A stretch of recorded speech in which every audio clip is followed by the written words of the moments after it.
సాక్షి పత్రికను నడిపే భారతీ రెడ్డి ఒక మహిళ. మరి అలాంటి ఒక మహిళ సాటి మహిళల గురించి ఏదైనా ఒక వార్త రాసేటప్పుడు ఎంత జాగ్రత్తగా రాయాలి? నిన్న సాక్షిలో, నిన్న కాదు మొన్న 4వ తారీఖున సాక్షిలో ఒక వార్త వచ్చింది. ఏమనంటే ఆ ఏలూరు దగ్గర ఒక బాలిక మీద అత్యాచారం జరిగింది. ఆ బాలిక పాఠశాల బాలిక అని చెప్పి ఒక వార్తా కథనం వచ్చింది. వాస్తవానికి అది అత్యాచారం అని అప్పుడు ఎవరు చెప్పలా సాక్షికి. సాక్షి తనంతట తానుగా తీసుకుని రాసినటువంటి వార్త. తరువాత పోలీసులు దర్యాప్తు చేపట్టారు, బాలికను హాస్పిటల్కి తీసుకెళ్లారు, బాలిక స్పృహలోకి వచ్చింది. సో ఎవరైతే ఇప్పటి వరకు బాలిక అన్నామో బాలిక కాదు, ఆల్రెడీ పెళ్ళైనటువంటి అమ్మాయి. రెండోది, ఆ అమ్మాయి కొంచెం మద్యం సేవించిన మాట వాస్తవం. తరువాత పిట్స్ వచ్చి పడిపోతే స్థానికులు హాస్పిటల్కి తీసుకెళ్లారు తప్ప అత్యాచారం అనేది జరగలేదు, స్వయంగా ఆ మహిళే చెప్పింది. తరువాత రోజు ఏం చేశారు సాక్షిలో, వెంటనే ఏం చేయాలంటే నిన్న వేసినటువంటి కథనాన్ని సరిదిద్దుకోవాలి. సరే, సాక్షిలో నిన్నటి కథనం తప్పని చెప్పలేదు, కానీ ఆ మహిళ బాలిక కాదు వివాహిత అని చెప్పి హెడ్డింగ్ పెట్టి ఒక వార్త వేశారు. ఓకే, అక్కడి వరకు కూడా బాగానే ఉంది. తరువాత నిన్న అత్యంత నీచంగా ఇదే సాక్షిలో నిన్న 5వ తారీఖున బాలిక కాదు వివాహిత, అది అత్యాచారం కాదు, పిట్స్ వచ్చి పడిపోయింది అని సాక్షిలో రాసి నిన్న ఇదే సమయానికి వైసీపీ అఫీషియల్లో మళ్ళీ బాలిక మీద అత్యాచారం అని చెప్పి వాళ్ళ వైసీపీ సోషల్ మీడియా పేజీ మీద, ఏదైతే వైసీపీ అఫీషియల్ పేజ్ ఉందో దాంట్లో మళ్ళీ ఒక పోస్టర్ వేశారు. మరి ఇంత దిగజారిపోయి రాజకీయాలు ఎలా చేస్తున్నారు నాకు అర్థం కాల. ముందు అత్యాచారం అనేసింది వాళ్ళే, తర్వాత కాదు వివాహిత అత్యాచారం జరగలేదనేసింది సాక్షిలోనే. కానీ మళ్ళీ నిన్న వైసీపీ అఫీషియల్లో మళ్ళీ బాలిక మీద అత్యాచారం. ఇప్పుడు నీకు తెలియక ముందు ఒక కథనం రాసావు, ఓకే, తెలిసిన తర్వాత నువ్వు దాన్ని మార్చి రాసావు, మళ్ళీ తరువాత మళ్ళీ బాలిక మీద అత్యాచారం అని రాయటం అంటే ఇది నీచ రాజకీయం కదా? మహిళలతో కూడా రాజకీయమా? నిన్న మొన్నటి వరకు శవాల మీద రాజకీయం చేశారు, ఇప్పుడు మహిళల మాన ప్రాణాల మీద రాజకీయాలు చేస్తారా? ఒక పత్రిక నైతిక విలువ అదేనా? ఒక పత్రిక నడిపే వాళ్ళ నైతిక విలువ అదేనా?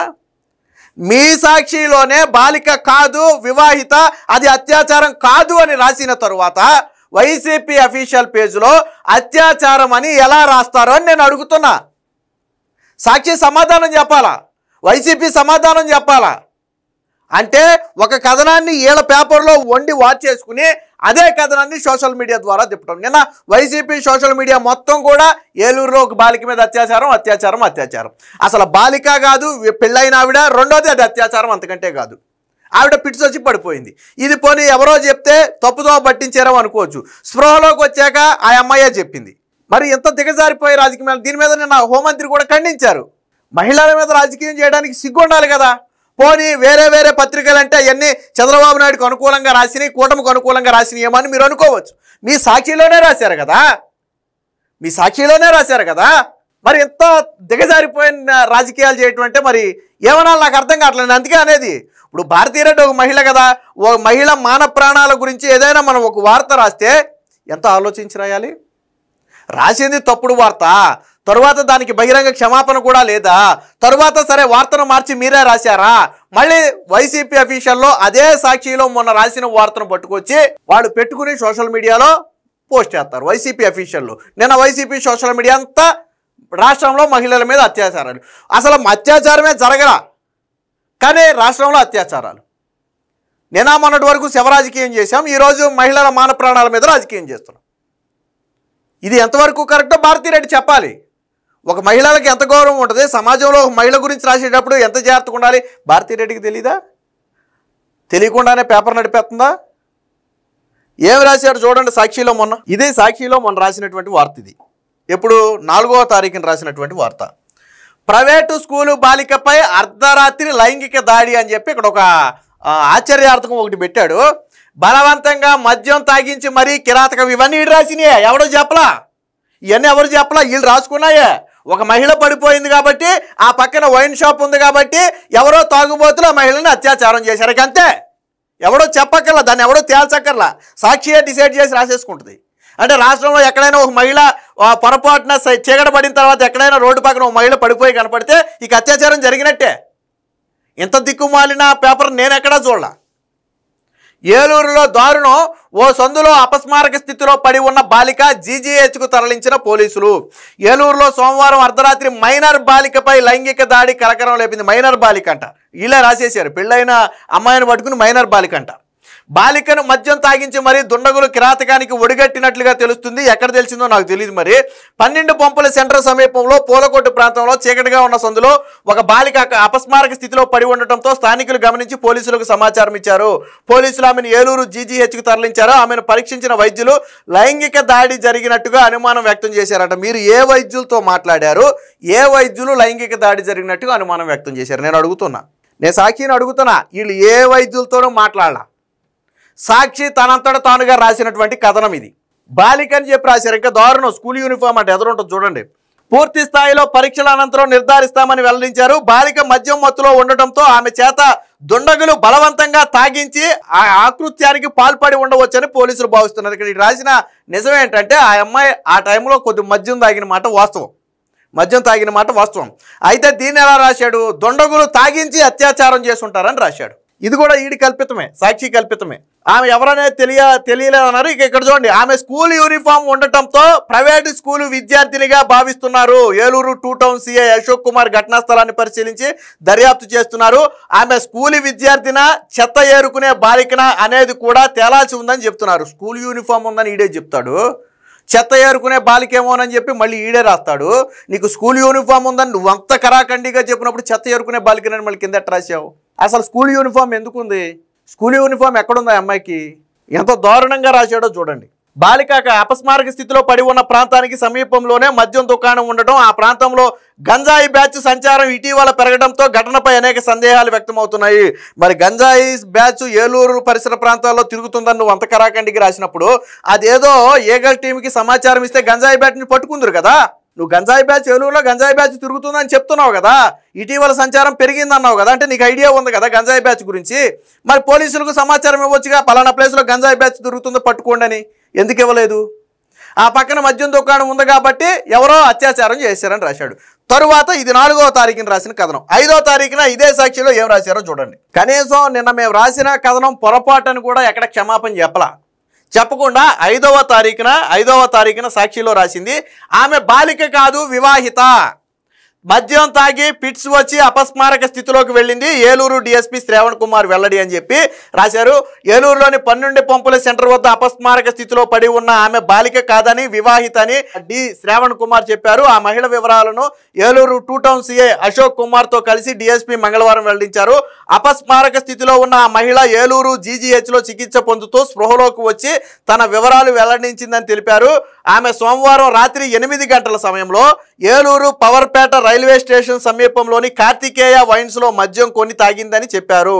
అక్కడ నుంచి ఒంటరిగా నడుచుకుంటూ 12 పంపుల సెంటర్ ప్రాంతానికి వెళ్ళిందన్నారు. ఈ విషయం సీసీ కెమెరాల్లో కూడా రికార్డ్ అయిందని చెప్పారు. అనంతరం ఆమెకు పిట్స్ రావడంతో రోడ్డు పక్కన పడిపోయిందని తెలిపారు.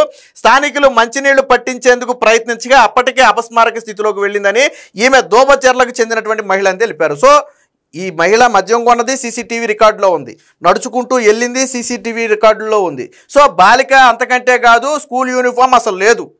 నిన్న రాసిన దాంట్లో కనీసం వీడు ఎక్కడైనా సరే నిన్న మేము పొరపాటున బాలిక అత్యాచారం అని రాసాం, సో అది అత్యాచారం కాదు, మన్నించాలి, నేను తప్పుడు ఆర్టికల్ రాసామని చెప్పి ఎక్కడా క్షమాపణ కూడా అడగల. ఒక మహిళ మీద అంత నీచంగా బాలిక అని చెప్పి, మైనర్ బాలిక అని చెప్పి, స్కూల్ పిల్ల అని చెప్పి, ప్రైవేట్ స్కూల్ పిల్ల అని చెప్పి 10 మంది అత్యాచారం చేశారని రాసి, మద్యం తాగిందని రాసి, ఇన్ని రాసి కనీసం ఈరోజు ఇవన్నీ అబద్ధం అని చెప్పినప్పుడు కనీసం ఎక్కడైనా ఒక వివరణ అడిగారా?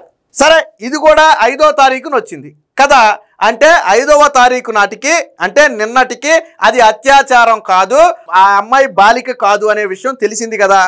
తెలిసిన తరువాత ఇంకా నీచానికి ఒడిగట్టారు చూడండి. ఇది నిన్న మధ్యాహ్నం వైఎస్ఆర్సీపీ అఫీషియల్ పేజ్లో సుమారు ఇదే సమయానికి, అంటే సుమారు 11-12 గంటల సమయంలో, నిన్న 5వ తారీఖు ఆల్రెడీ ఉదయానికే సాక్షిలో అది అత్యాచారం కాదని వచ్చేసింది కదా. కానీ నిన్న మధ్యాహ్నం అత్యాచారం కాదని తెలిసిన తరువాత కూడా ఒక వైఎస్ఆర్సీపీ అఫీషియల్ పేజ్లో ఒక పోస్ట్ వేశారు. ఏం వేశారో చూడండి ఇక్కడ. ఏలూరులో విద్యార్థినిపై సామూహిక అత్యాచారం, మద్యం తాగించి లైంగిక దాడికి పాల్పడినట్లు నిర్ధారించిన వైద్యులు. మరి ఏ చెప్పుతో కొట్టాలి? సాక్షి ఏదైతే వైఎస్ఆర్సీపీ అఫీషియల్ నడుపుతున్నాడో వాడిని ఏ చెప్పుతో కొట్టాలని నేను అడుగుతున్నా. ఇక్కడ విద్యార్థిని అని రాశాడు, రెండోది వైద్యులు నిర్ధారించారని రాశాడు, ఇంకా ఏం రాశాడు, అపస్మారక స్థితిలోకి వెళ్ళిపోయిన బాలిక ప్రస్తుతం జీజీహెచ్లో చికిత్స. ఘటన జరిగిన ప్రదేశానికి కోతవేటు దూరంలోనే మద్యం దుకాణం. ఎంతసేపు లిక్కర్ డబ్బులేనా చంద్రబాబు అనిత, హోంమంత్రి అనితని ట్యాగ్ చేసి ఆడబిడ్డలకు రక్షణ నీకు పట్టదా, ఇది ఈడు రాసింది. కింద ఏం రాశాడో చూడండి ఒకసారి. ప్రైవేటు స్కూలు బాలికపై అర్ధరాత్రి లైంగిక దాడి, బలవంతంగా మద్యం తాగించి మరీ కిరాతకం. ఏలూరులో దారుణం. ఓ వీధిలో అపస్మారక స్థితిలో పడి ఉన్న బాలిక. స్థానికుల సమాచారంతో జీజీహెచ్కు తరలించిన పోలీసులు.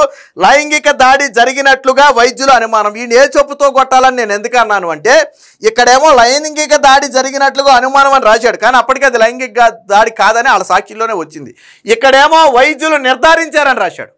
ఏమని రాశాడు? లైంగిక దాడికి పాల్పడినట్లు వైద్యులు నిర్ధారించారని రాశాడు. మరి ఏ చెప్పుతో కొట్టాలి నాకు అర్థం కాల. ఈ అడ్మిన్ని ఏ చెప్పుతో కొట్టాలి? ఒక మహిళ మాన ప్రాణాల మీద ఇంత నీచంగా కథనాలు రాసి ఆ మహిళ బ్రతుకుని ఈరోజు బజార్లో పెట్టినటువంటి సాక్షిని కావచ్చు, వైసీపీ పార్టీని కావచ్చు, ఏ చెప్పుతో కొట్టాలని నేను అడుగుతున్నా. అదృష్టం ఏంటంటే అమ్మాయి ఫోటో రాలా, లేకపోతే నిన్న మొత్తం ఫోటోలు వేసి అమ్మాయి మీద లైంగిక దాడి జరిగిందని వాగేవాళ్ళు. ఎంత నీచంగా దిగజారిపోయి మాట్లాడతారా? నువ్వు అనితను ట్యాగ్ చేశాడు కదా మరి అఫీషియల్లో, అనిత కూడా చెప్పు దిగే సమాధానం చెప్పింది. అనిత కూడా రెస్పాండ్ అయింది దీని మీద. ఆడపిల్ల జీవితాలతో ఆటలెందుకు, ఇది రాజకీయ దిగజారుడు తనమే. సాక్షి కథనం వైకాపా ఎక్స్ ఖాతాపై హోంమంత్రి అనిత ధ్వజమని చెప్పి నిన్న ఏదైతే మరి అనితను ట్యాగ్ చేసి ఆడపిల్లలకు రక్షణ లేదా అన్నాడు కదా, సో అనిత గారు కూడా రెస్పాండ్ అయ్యారు.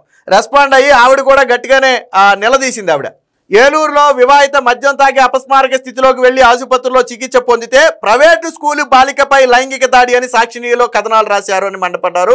మర్నాడు అదే వార్తను ఆమె బాలిక కాదు వివాహిత అని ప్రచురించారు. కానీ వైకాపా అధికారిక ఎక్స్ అంటే ట్విట్టర్లో మాత్రం బాలికపై లైంగిక దాడని పోస్టు చేయటం ఏంటని ఆగ్రహం వ్యక్తం రాశారు. రాసే కథనాలు ఆ కుటుంబాలపై ఎలాంటి ప్రభావం చూపుతాయో అని ఆలోచించరా, వాళ్ళను వీధుల్లోకి లాగకూడదని తెలియదని ప్రశ్నించారు. నిన్న సచివాలయంలో జరిగినటువంటి ఏదైతే ఒక ప్రెస్ కాన్ఫరెన్స్ ఉందో ఆ సమయంలో ఆవిడ పెట్టి మాట్లాడారు. సో అనిత గారిని ట్యాగ్ చేశారు కాబట్టి మరి ఆవిడ కూడా గట్టిగానే రెస్పాండ్ అయ్యి సమాధానం ఇచ్చారు. మరణాలపై ఆడపిల్లల మర్యాదలపై తప్పుడు కథనాలతో దిగజారుడు రాజకీయాలు చేస్తున్నారు. కర్నూలు బస్సు ప్రమాదం సమయంలో కూడా కల్తీ మద్యం తాగారు, బెల్ట్ షాపులో కొన్నారని చెప్పి ప్రచారం చేశారు. కాశీబొగ్గలో 9 మంది చనిపోతే వైకాపా 10 మందికి పైగా మృతి అని రాసింది. సరే అది పక్కన పెట్టి అది ప్రభుత్వ నిర్లక్ష్యం అని రాసింది. అలాగే ఆయన ముందే చెప్తే ప్రభుత్వం స్పందించలేదని కూడా రాసింది. కానీ ఆయనేమో నేను అసలు ఎవరికీ చెప్పలేదని చెప్పి ధర్మకర్త ఆలయ ధర్మకర్తే చెప్పాడు. సో ఇలా అనునిత్యం ప్రతిదీ కూడా ఫేక్ ప్రచారమే. వైసీపీ ఎంత దిగజారిపోయిందంటే నిజం చెబితే ప్రజలు వైసీపీ పార్టీని అలాగే సాక్షిని చెప్పుతో కొడతారనే భయంతో అన్ని అబద్ధాలు చెప్పుకుంటూ బ్రతుకుతుంది. నేను ఒకటే అడుగుతున్నా, నిన్న సాక్షికి ఆ విషయం తెలుసు, ఆవిడ బాలిక కాదు అని తెలుసు, అది లైంగిక దాడి కాదు అని అంతకంటే బాగా తెలుసు. మరి ఏ మోహం పెట్టుకుని స్కూలు విద్యార్థి మీద లైంగిక దాడి అని రాశారు? నిజంగా ఈ కథనం విన్న తర్వాత ఆడపిల్లల తల్లిదండ్రుల మనసులో భయం రాదండి?